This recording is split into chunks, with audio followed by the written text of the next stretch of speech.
Қазіргі заманда ойындар күннен күнге шығып жатыр. Біреуі қорқынышты, ал бірі логикалық. Бірақ әр ойынды соңына дейін өту қиынға соғады.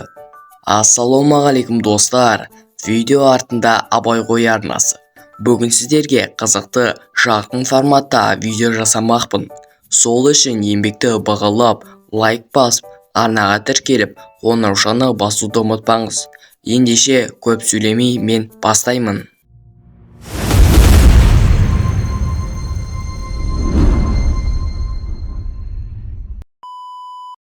Pac-Man ойыны әлемдегі ең танымал ойындардың бірі. Оны 1980 жылы Namco компаниясы Жапонияда жасаған. Ойынның авторы Тору Иватани. Бірінші лабиринттік аркада ойыны.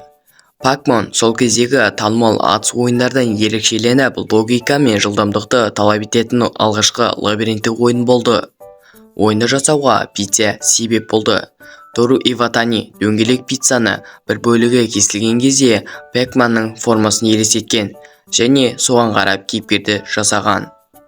Кейіпкердің жапонша атауы ойынның бастапқыда Жапонияда Пук-ман деп аталады, бірақ Америкада Пук сөзін өзгертіп жіберуі мүмкін деп, оны Pac-Man деп өзгертті. Pac-Man әлемдегі көп табыс әкелген аркада ойындарының бірі.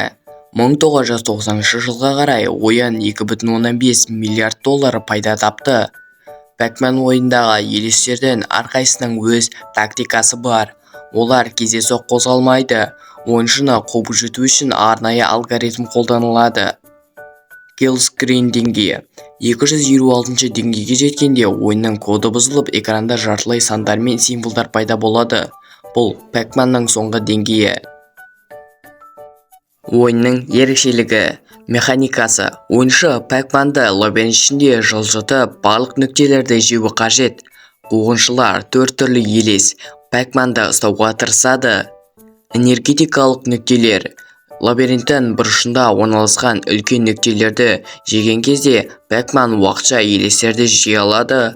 Классикалық геймплей. Ойын 1980 жылдан бері өз танымалдылығын жоғалтқан жоқ және бүгінгі күнге дейін әртүрлі платформаларда ойналады.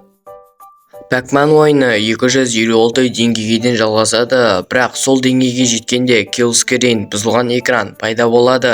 Себебі ойынның коды 8 биттік жүйеге негізделген, ал 256 санын компьютер жадынан шегінен асып кетеді. Нәтижесінде ойын жартылай істемей қалады және оны әрі қарай ойнау мүмкін емес. Tetris әлемдегі ең танымал басқартқыш ойындардың бірі. Оны 1984 жылы Алексей Пажитнов есімді кеңестік программист Мәскеуде ойлап тапқан. Ойын КСРО-да жасалған. Бұл Кеңес одағында жасалып, бүкіл әлемге тараған ең алғашқы видео ойын. Ойынның атауы ерекше. Tetris атауы тетромино және теннис сөздерінен алынған. Кеңес одағы авторлық құқықты ұзақ уақыт иеленеді. Алексей Пажитнов бастапқыда ойынды тегін таратқан, ал оның толықтай құқықтарын 1996 жылы ғана өзі иемденеді. Tetris миға пайдалы. Ғалымдар бұл ойынды ойнап жады жақсартады, стресті азайтады және логикалық ойлауды дамытады деп дәлелдеген. Ең танымал нұсқасы Game Boy'да шықты.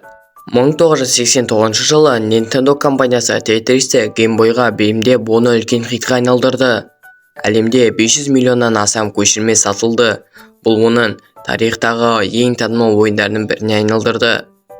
Tetris музыкалары хитке айналды. Ойынның ең танымал әуені Коробейники деп аталады. Ол орыс халқының әнінің негізінде жазылған. Ойынның ерекшелігі қарапайым, бірақ күрделі. Әртүрлі пішіндегі блоктар төмен түсіп, оларды дұрыс орналастыру керек. Шексіз деңгей, яғни ойын жылдамдығы біртіндеп артып, қиындала бастайды. Логикалық ойлауды дамытады. Блоктарды дұрыс орналастыру үшін жылдам шешіп қабылдау қажет. Әлемнің түкпір-түкпірінен ойнайды. Ойынның барлық платформаларда нұсқалары бар. Tetris теориялық тұрғыда шексіз ойын, бірақ шын мәнінде ол Game Over экранына дейін жалғасады. Егер ойыншы блоктарды дұрыс орналастыра алмаса, олар экранның жоғарғы бөлігіне дейін жиналып, ойын аяқталады. Tetris ойынның соңы. Бірақ жоғары деңгейлерде ойын жылдамдығы тым артық кетеді. Сондықтан адам реакциясы оған бейімделе алмайды. Осылайша бір сәтте кез келген ойыншы жеңіліске ұшырайды. Тетрис ойыны шексіз. Flappy Bird 2013 жылы вьетнамдық әзірлеуші Донг Нгумен жасаған және George Studios компаниясы шығарған мобильді ойын. Flappy Bird алғашында танымал болмады, бірақ 2014 жылдың қаңтарында бірден трендке айналды. 50 миллионнан астам жүктеу. Ойын шыққаннан кейін қысқа уақыт ішінде 50 миллионнан астам адам жүктеп алып App Store және Google Play'дағы ең танымал ойындардың біріне айналды. Донг Нгумен ойыннан күн сайын 50 миллион доллар жарнамалық табыс тауып отырды. Сәттіліктің құпиясы. Ойын графикасы 8 битті стилінде, механикасы өте қарапайым, тек құсты экранды түртіп ұшыру керек, бірақ соған қарамаса ойын өте қиын.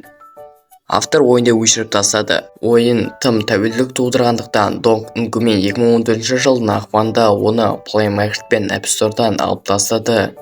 Ол адамдардың ойынға тым байланып кеткеніне алаңдаған.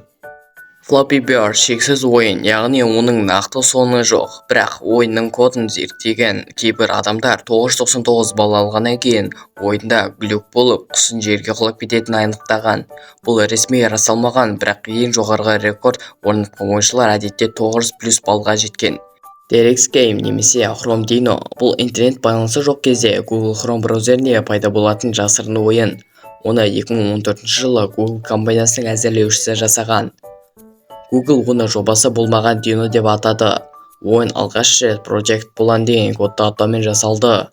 Бұл атау 1970 жылдардағы DRX рок тобының әншісі Марк Поланға құрмет ретінде қойылған. Бұл ойынды ай сайын 270 миллионнан астам адам ойнайды. Шексіз ойын, бірақ рекордтық шегі бар.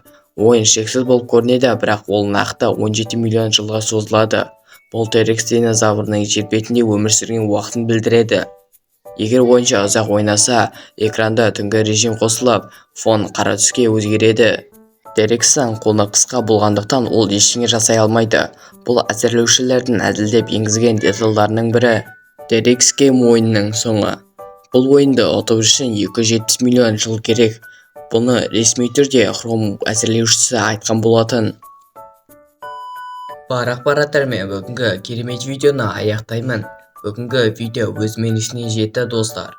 Еңбекті бағалап, лайк басып, арнаға тіркелуді ұмытпаңыз. Және алдағы қызықты видеолардан хабардар болу үшін қоңырау басуды ұмытпаңыз. Сау болыңыздар.